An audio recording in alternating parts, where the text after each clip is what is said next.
Okay, Rooster, you gotta put your feet on this one, and then you step on it and you press on it.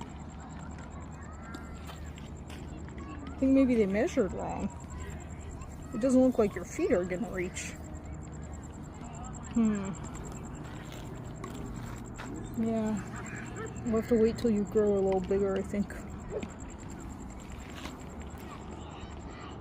It's definitely the wrong size, Rooster. I'm sorry. I hyped it up. Rooster, we'll go to the park again, okay? I know. We gotta go home. Are you upset that we have to leave the trees? I'm sorry, Rooster. We'll go again, though. Rooster, I'm sorry you're upset.